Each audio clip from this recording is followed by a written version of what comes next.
welcome again. Thank you for coming here today. We talked a lot about different kinds of foods that you can prepare at home that'll help with a low-carb, high-fat diet. And with all the recipes you looked at, what you realize is that if you're fully in control of your food, you know, you go to the store and buy things, and when you cook, and you could determine how you make the food that you eat, you have no problem doing high-fat, low-carb diets, right? That's easily possible. You walk outside of your house, however, it's a jungle out there, okay? And unfortunately, the jungle, the lions and tigers in that jungle are made of sugar and refined grains, and that's what you're going to find just about everywhere.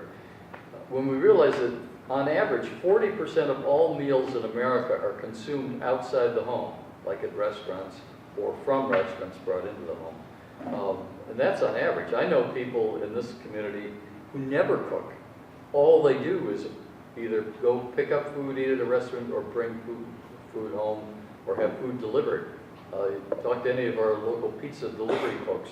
They'll tell you the numbers of people who just daily, that's what they eat, okay? Which means that when people do that, you know, including when you go to a restaurant, and including when you go to the best restaurant you know, you have lost control over what's in your food. Somebody else decided that, often years before, not only what goes into each of the dishes, but how much in terms of quantity. And we're all faced with the fact that we've watched in America the portion sizes that you get in restaurants just grow and grow and grow, to the point that you go to a Chili's or a lot of these places, and you'll get enough food to feed a family of 4 on one platter, you know, the big pasta dishes and things of that sort. So it's no secret that that's one of the major drivers behind the obesity epidemic and the diabetes epidemic in this country, is that the food that people get from those sources is horrible for them. And for the 50 to 60% of Americans who are particularly carb sensitive, or who become carb sensitive or find out they're carb sensitive as they grow older. Because remember, both obesity and diabetes increase with age. Okay? That's where the problem is. So by the time you're in your 40s or 50s, you're now battling a whole different kind of problem than you had when you were in your teens or your 20s or even your 30s. Though we're seeing incidences of diabetes and obesity occurring even into adolescence now, and it's an awful kind of thing to watch. Well, we can talk a lot about what's wrong with that food system, and we could hope that at least a few people will come up with some good alternatives.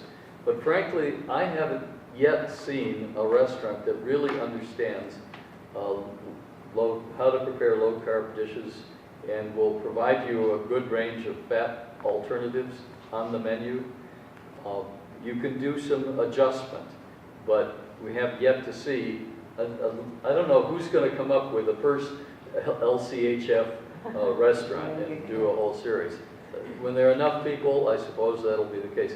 I looked at a menu that there's a restaurant that has the word healthy in it over in Dartmouth, and they came out with a whole range of meals that you can come in and pick up and take out. Okay, and I looked at them. The carb range was 20 to 50 carbs per portion.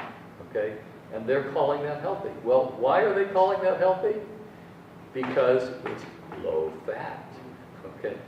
They don't get it, okay? And you will see that all over the place. You know? In fact, it's almost kind of code these days for low fat means healthy, or healthy means low fat. And I constantly go to presentations with it, saying, oh, we're going to learn about healthy cooking.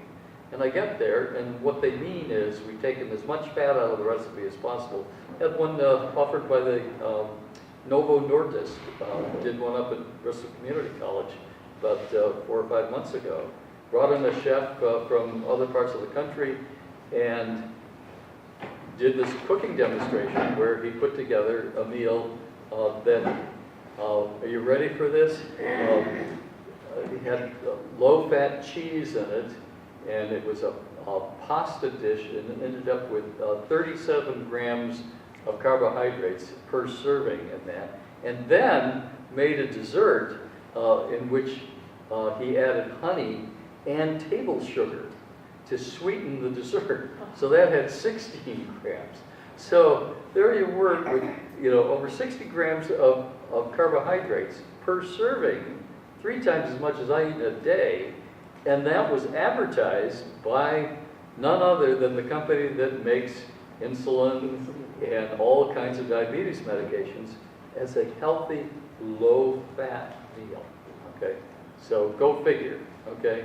I mean, what's out there is either based on sheer stupidity, but more often is based on an ignorance of what the research is clearly telling us. And you can't blame people if you think they're not trying to be deceptive. But in the end, what we're teaching people across America is the wrong information about food. So let's talk a little bit about what you can do when you're out. And Katie, you can certainly join me. You've heard the usual disclaimers. You know a little bit about, all of you understand the principle behind low-fat, why low-fat diets don't work, why high-fat, low-carb do. So why is it hard to follow a low-carb, high-fat diet? Number one, you were saying earlier, it's weird. Nobody else is doing it. Nobody's heard of it. I don't know what you're talking about. You eating fat? What's the matter with you? And then you get warnings from everybody, from your dietitians to your doctor to everybody else who thinks they know something, will tell you that it's bad for you. And you still hear stuff about, oh, you'll go into ketosis. Well, there's nothing wrong with ketosis. Our body's designed for it. They mean ketoacidosis, which is an illness that you get if you're a type 1 diabetic and do not have any carbohydrates in your system. That's different, okay? So it contradicts everything we've been told, as we were just saying. It's difficult to find foods that have fat. We've done such a good job in America of eliminating fat from our food supply that you have to search far and wide to find it now. Okay, it used to be everywhere. Yeah? The world is full of carbs, and they're cheap. So if you're looking at, saving money, you're going to go for the carbs. All that garbage, sorry, that's what I call it, in the center aisles of your grocery store. Okay, garbage. Okay, you have to plan ahead then to get through the day, and it's so easy to fall back into carboholism, right? It's like an alcoholic. If you spend all your time working in a liquor store, someday you're going to go, oh, what's the difference? And down it goes, and there you are. We'll talk about what to do about that. So how can you stick with it? First of all, in your own home, only buy things that are low carb, high fat. Have anybody gone through and cleaned out the closet? And I know it's tough if you've got other family members there, or you got grandchildren coming over. You mean you don't have any cookies, Grandma? Yeah, exactly, right? Right. So you may have to have a special area that you don't go to for those people who are continue to be addicted to, particularly sugar. I mean, that's crazy. So you always have a good supply so you don't run out. Learn some recipes, because you're going to need to prepare things. It's not easy to find products. I keep looking for commercial products, and there's some that are quite deceptive. What's it, Dream something or other? The Dreamfields pasta, which advertised for years that it was low in carbs, turned out to be false advertising. Pardon me? Effective. Yeah, they're so-called effective carbs, right? Well, they're effective, all right. They're effective at putting weight on. What about those bean pastas? The ones that are made with pasta with like black beans? Well, has anybody tried those?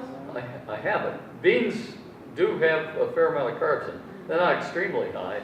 And if you're, depending on how you put your recipes together, you can, depends on how carb intolerant you are. I tend to avoid them altogether, but you can do a 40 to 50 carbs a day kind of diet and eat beans. And particularly if you're not going to eat meat, you really do have to eat beans because it's one of the few other sources of both protein and B vitamins. So you don't eat a lot of beans? Yeah, so it's just up to you. For instance, when I make chili, I don't put any beans in it, it's just meat. Okay, and some tomatoes and spices and things of that sort. But you can make a wonderful chili. Start getting a nice big fatty cut of chuck roast, okay? Whack it up and then put it in a crock pot, slow cooker for a day or so, okay? Lots of spices and let it really cook down so the meat just falls apart. It's wonderful, okay? And very low carb, and you make enough for a week. Recipe with us, Dave? Pardon me? Did you share that recipe? I don't think Sure. I saw I that don't, recipe. we'll get you a chili Yeah. recipe.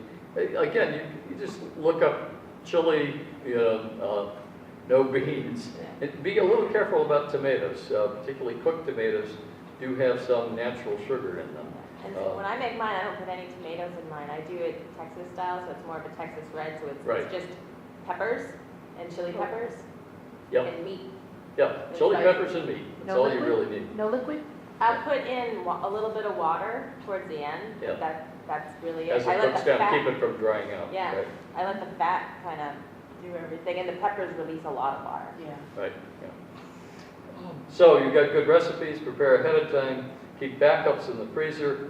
My freezer, if you open my freezer, it's all kinds of roasted cauliflower in bags there. Oh, yeah. Because it's really easy, you just pull it out and break off a piece that you want and you're good, So you do your cooking in batches and then have some traveling food. And I've suggested here things like cheese, and Leah makes dynamite deviled eggs. And those are just wonderful. And I just saw a video last night about how to peel an egg. I gotta try this. Yeah. A boiled egg, you just slam it on the counter, roll it with your hand, and it'll all the peel will That's come how off I with do one, it. one sheet. Wow. That's how I do it. And if That's it's- how you do it. Yeah, and if it's stuck a little bit, I use a teaspoon just to kind of, Yeah, instead get of it a nail, started. you try to do your nails, you get in a little piece, but a back of a teaspoon. Right. I'm But if doing it it's that done way. right. And you know I do a lot of eggs. You do, right. That's the hardest part about dealing with hard-boiled eggs, peeling them. But if you want to, you can buy already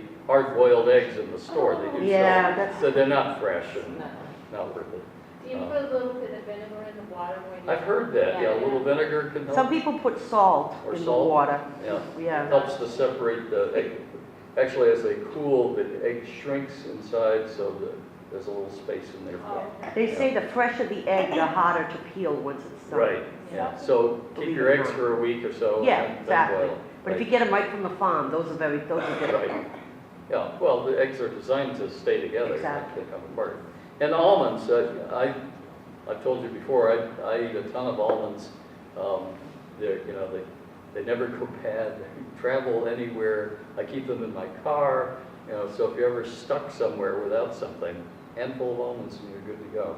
And they're 5 carbs per 20 and 3 grams of fiber, so it's really only 2 carbs for 20 almonds, not very much at all. So, traveling food. Maybe you could talk a little bit about how to make these cheese crisps. It's basically just use... Yeah, the cheese crisps, there's a couple of ways you can do them. There's why don't you come out here? Not on camera. We'll get there's a couple of ways you can do them. The most important thing is you can do them in the microwave, which I would recommend doing them on wax paper. You can do them on a plate if you have a ceramic plate, and they will come off the ceramic plate, but the wax paper just makes your life so much easier. And you literally can take a slice of cheese, any kind of cheese that you like. Parmesan is probably the one that you see the most. That's what restaurants do now to make fancy Caesar salads. They make what they call a crudo. And they basically just take the cheese and put it in a pile. And you put it in the microwave and pretty much just burn the cheese. You just let it cook and it crisps up. And then you just peel it off and it's in a solid form. If you do it in the oven, you want to put it on a baking sheet with wax paper, or if you have a Silpat, which is a silicone mats, and just put it in small piles, and you can add seasonings to it if you want it, and then bake it about 375 for maybe 5 to 7 minutes, and you'll see it turn brown and they turn into discs. And then when you take them out, you can either take them out and leave them as the discs, or if you want to get real fancy, take them out and they're pliable, and put them over, if you have a cup or a bowl or something, so that they bend, and then you made a taco shell. They So put they can be any size. They put them over an inverted cup, muffin cup, You can make a if you bowl. want to make individual little bowls to Yeah. put like eggs in or Oh, something. neat, yeah. But, and I've done the taco shells, the cheese taco shells before. You can also do it in a skillet, non-stick skillet, and just put the cheese in and let it melt and start to turn brown, and then flip it, and then take it out and then bend it, and make taco shells that way. You only eat like 2 tacos, because it's very filling with the cheese, but they're delicious, and you get that crunch that you miss from the tortilla. But they keep well. What kind of cheese are you using? Any type of? I've done it with cheddar. I've done it with Parmesan. I've actually, for movies, I've done a Monterey Jack blend and put a pickled jalapeno with taco seasoning and baked it. And it did that nacho craving. Because I love the melted cheese that comes with nachos, but it kind of served that purpose, and they're delicious. So you can really do it with any cheese that melts well. You can even do it with American slices if you wanted to, but that's a process. Yeah, I've seen it with Parmesan, and Yeah. cheddar tends to have that consistency. Yeah. Right. Yeah. So, it's something you can play with, but it's a good way to make something that's crunchy and portable. Right.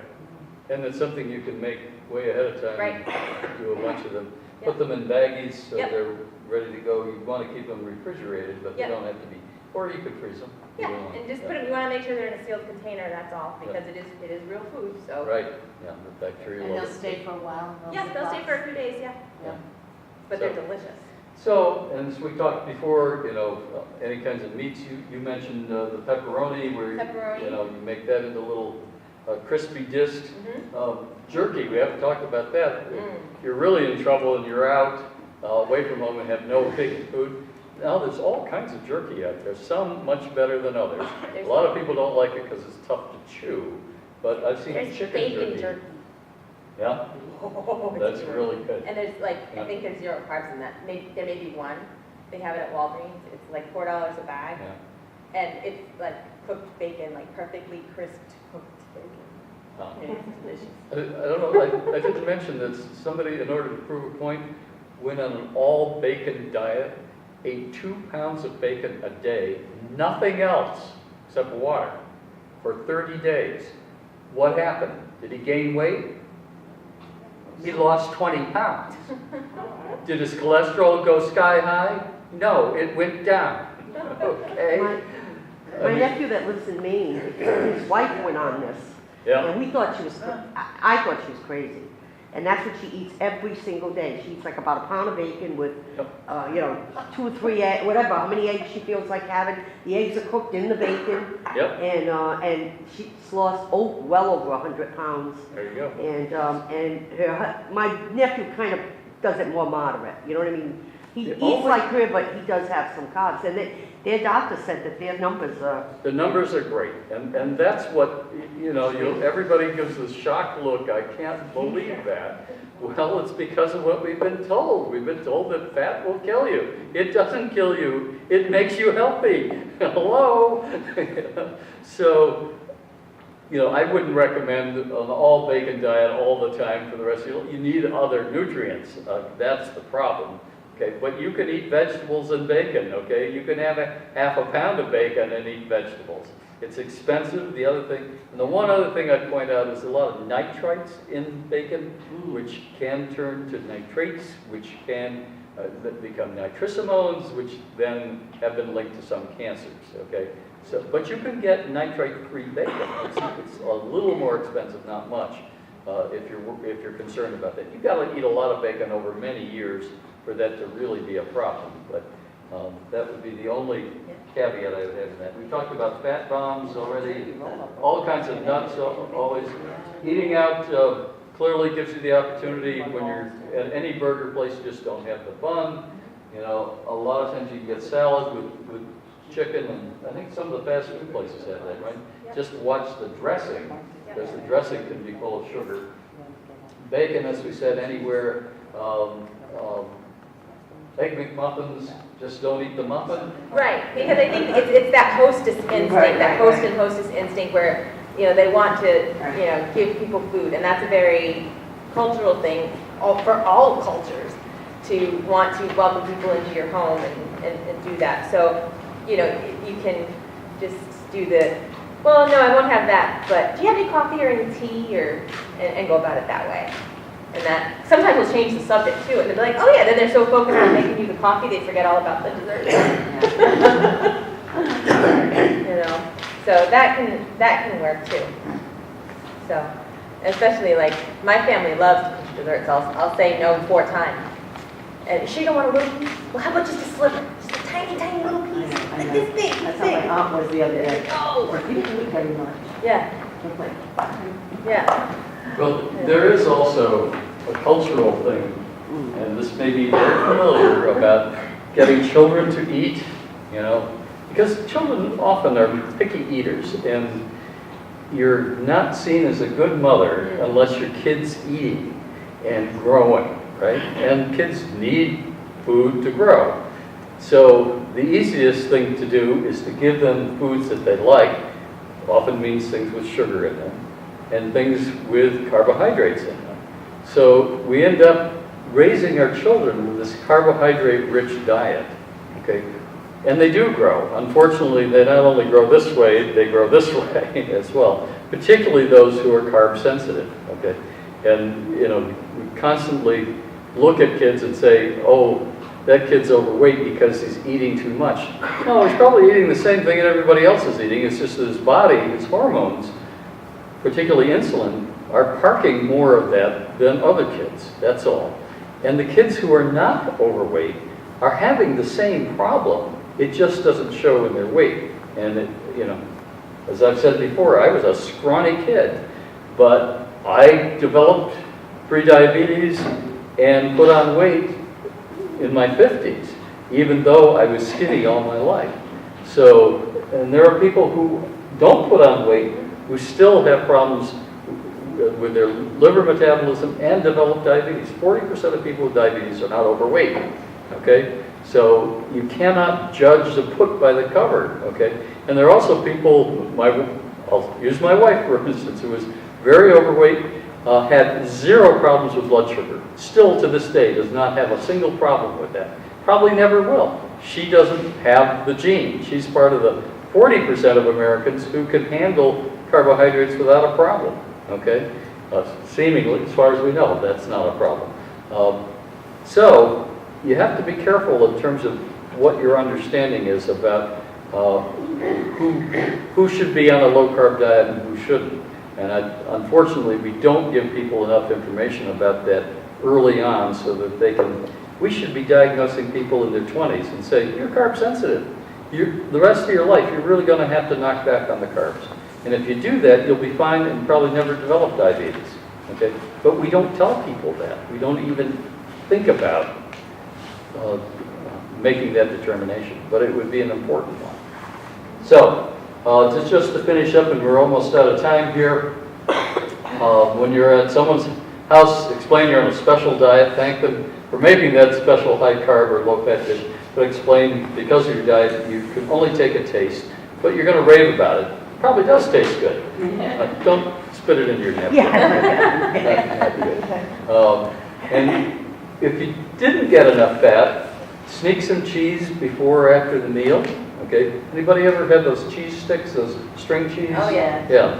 And even in high temperatures, they'll hold up because they're packaged. Yep. So you can put them in a pocket, and then nobody's looking. You get enough fat to get through, and then express your false desire to be able to eat it. Oh, that looks so good. That big gloppy dessert, I wish I could have a piece, but doctor's orders, you understand, right? And don't get caught in an argument, only explain what you're doing and people insist that you do.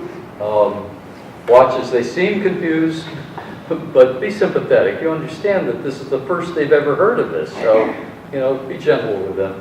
Assure them that this is really healthy, and if they'd like some evidence about it, you can hand them one of the articles that I hand out here or something of that sort.